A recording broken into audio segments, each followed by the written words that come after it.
Hello, welcome to my guide on RubyLifePools. In this guide, I'll be going over all of the really important mechanics to deal with in every pack to avoid wiping, as well as how to tackle every boss on a basic level. And with that, let's get into it. At the start of the dungeon, the first thing you're going to want to do is take this large Juggernaut mob and drag him forward into the rest of the pack. He doesn't do anything particularly dangerous, just spawn brown swirlies on the ground that you must avoid. Once we get into the pack itself, there is one primary dangerous ability called Tectonic Slam. This is cast by the Flash Frost Earthshapers. You're going to want to prioritize CCs on them as the ability is not kickable. It does a ton of group-wide damage if not stopped, and will kill you.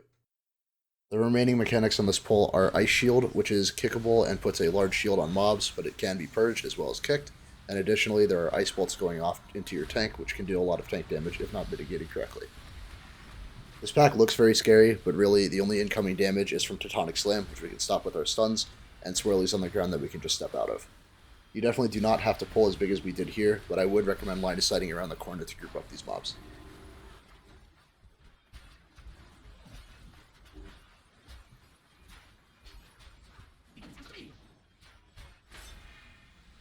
After the first pack is finished, you head through the doorway and to the rest of the dungeon.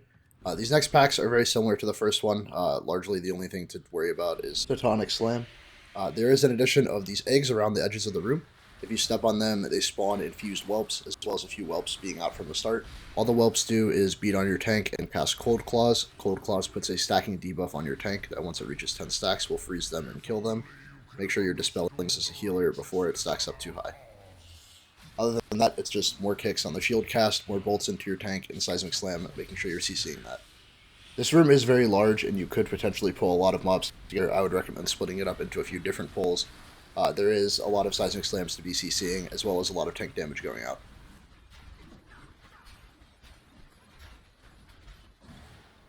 This next mob is a mini-boss named Defiler Dragnar.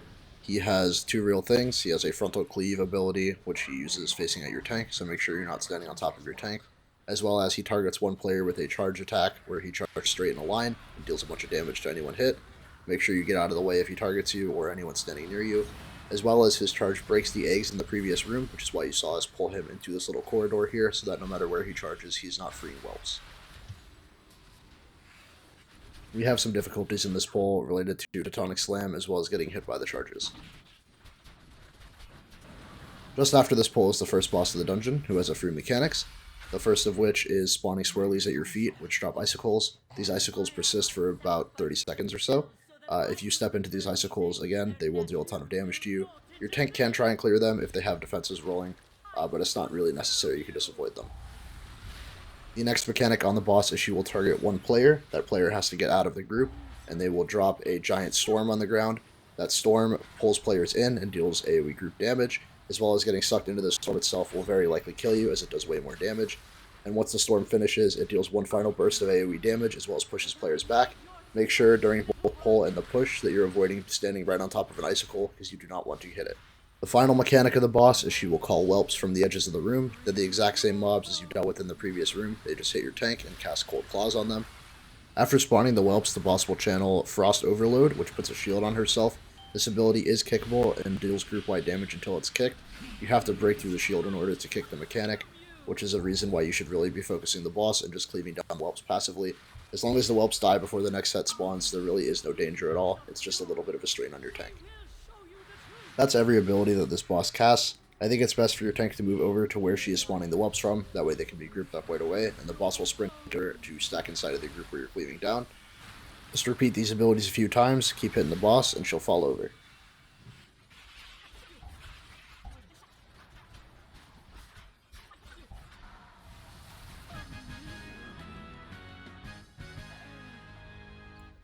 After this boss, there's a checkpoint in this room, so you'll respawn here for the rest of the dungeon. You can click one of these smaller dragons on the outside to fly up to the next area.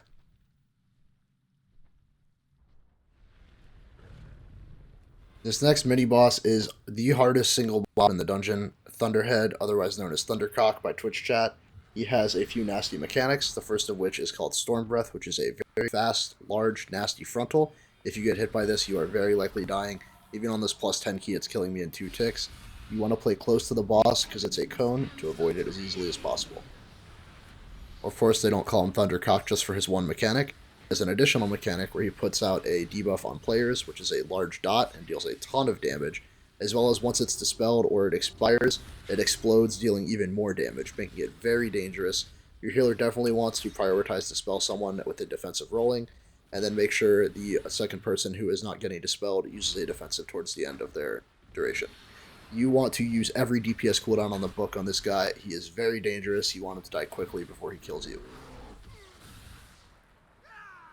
After dealing with Thor himself, you have to run around this ring and kill all of the Blazebound Destroyers in order for the next boss to spawn. The Blazebound Destroyers do a few things of unavoidable damage. The first thing they do is cast Inferno, which is unavoidable group damage that just deals a dot to everyone in the group. The next thing they do is cast Living Bomb on a player. That player needs to spread, and the Living Bomb will explode, knocking them up in the air, dealing quite a bit of damage. I would recommend using personal defensives if Living Bomb is cast on you.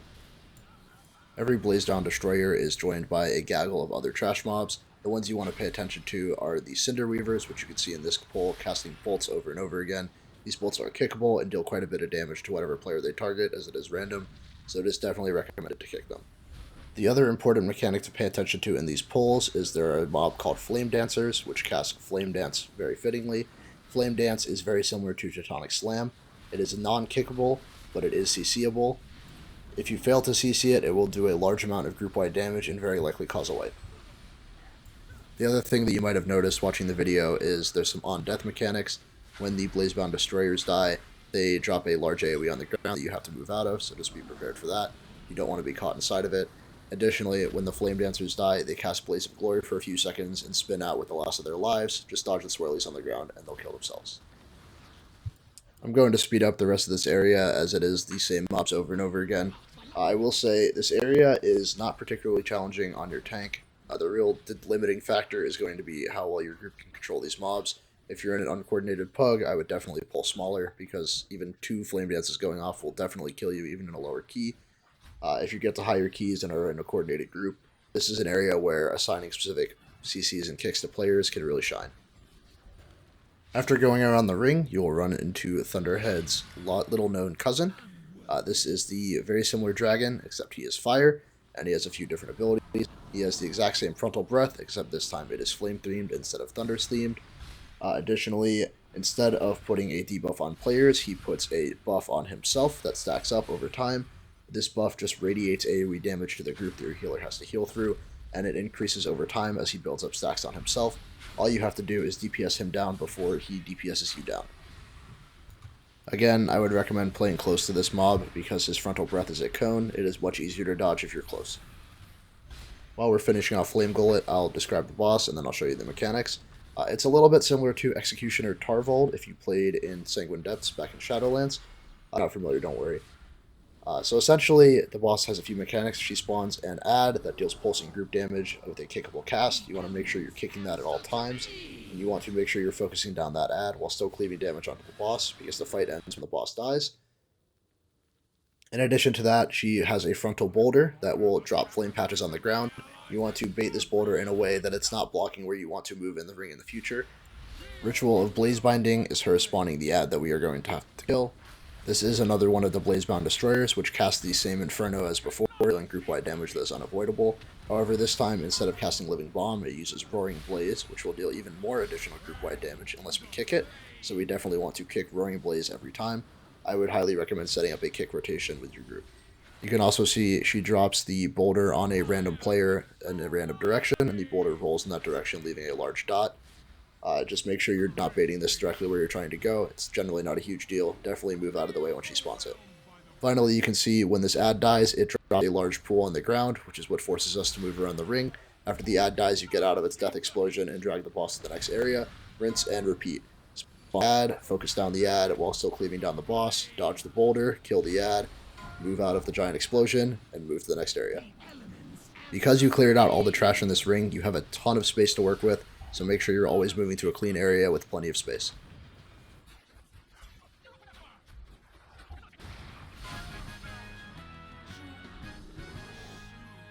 After the boss, the staircase that was previously closed to the end of the dungeon is now open, so we're going to head down.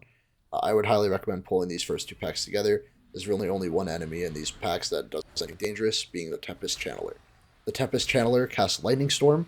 which deals a large amount of group-wide damage that is completely unavoidable. Make sure your healer is prepared to heal through this, or you have defenses ready to keep yourself alive. You can see, even on a plus 10 key, it is railing us very hard. The other things in this pack are largely just swirlies that you should dodge on the ground, or things beating on your tank. Nothing particular to worry about. There is about a 15 to 20 second gap between every cast of Thunderstorm, but I would still recommend single targeting down the Tempest Channelers as they are very dangerous. Unfortunately, we have another pull with a Tempest Channeler in it just after this, and then a final pull with a mini-boss, which is just a souped-up version of the Tempest Channeler, who has the same dangerous Thunderstorm ability as long as an additional ability. This next pull here is not particularly dangerous compared to the Tempest Channeler. We have a Flame Channeler instead, who has a similar ability where he channels flames, except this time it is only to a single player and it is kickable, so it is far less dangerous. Make sure you kick Flash Fire in order to avoid the damage.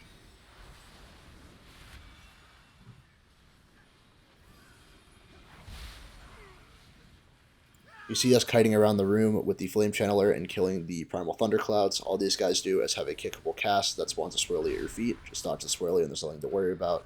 You have to kill all of the trash on this platform in order for the last boss to spawn, and the final mob standing in the middle there is very dangerous, so we want to deal with the small stuff first. This is the aforementioned second Tempest Channeler pull that I mentioned before.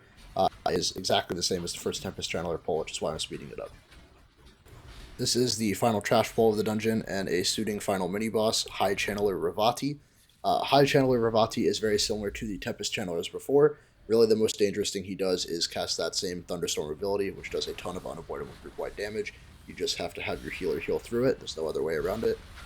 The other thing that High Channeler Ravati does is put a shield on himself that you must break through. If you do not break through the shield, it will deal a ton of group-wide damage and cause a wipe.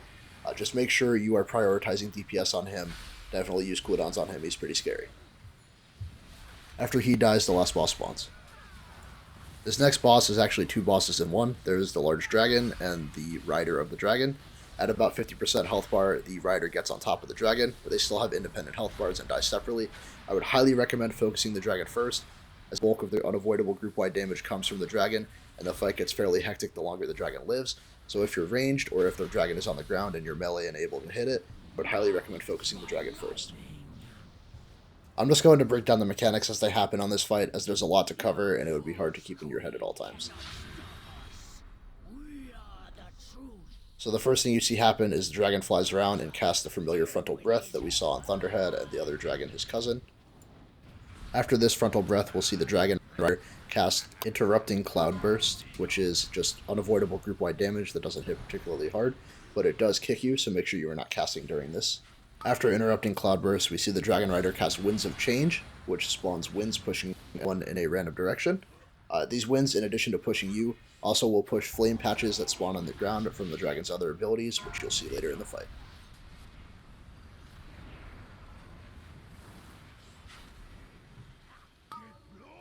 Here you can see really clearly the winds are pushing the flame patches on the ground. You definitely do not want to step on these flame patches. They put a stacking debuff on you that deals big damage over time. Here we can see the dragon cast Roaring Fireball, which targets a player and spawns swirlies around them, as well as dealing damage to the player and applying stacks of that stacking debuff I mentioned earlier. Just make sure you do not step in the pool and refresh your stacks of this debuff. It does quite a bit of damage. If you ever pick up stacks from the dragon targeting you or stacks from stepping in a pool, when your debuff expires, you will drop more pools around you, which can spiral the fight out of control very quickly. You can see the transition phase 2, where the rider gets on the dragon, happens at around 40% HP of the rider. She'll just stomp on top of the dragon for the rest of the fight. The biggest change to this part of the fight is that the dragon begins casting abilities much more rapidly, and is really just very scary all around. You can see lots of flame spit going on us, dealing a ton of damage to us, and dropping tons of pools on the ground. And when there's pools on the ground and they're being moved by the wind, you can really get caught off very easily and end up in very dangerous situations. This is why I said really try and focus down the dragon. Because once the dragon dies, no more pools are going to spawn, and no more unavoidable damage is going out, except for that small bit from Interrupting Cloudburst. I've been focusing on the dragon for most of this fight, because that is the most dangerous thing, but Storm Slant, cast by the Dragon Rider, just hits your tank and puts a stacking debuff on them. Make sure your healer is dispelling that, otherwise your tank will end up dying eventually once they get to around 3 stacks or so. But outside of hitting your tank, the Dragon Rider really doesn't do much. Once the dragon is dead, the rest of this fight is very chill, as you can see. You just kind of stand and beat on him. Thank you for watching. Remember to subscribe to my channel if you want to see more content on Dragonflight. This guide was made in beta, so there will likely be small changes to this dungeon before it releases to live, but I think the mechanics for the most part are going to stay mostly the same. Thanks for watching and have a great day.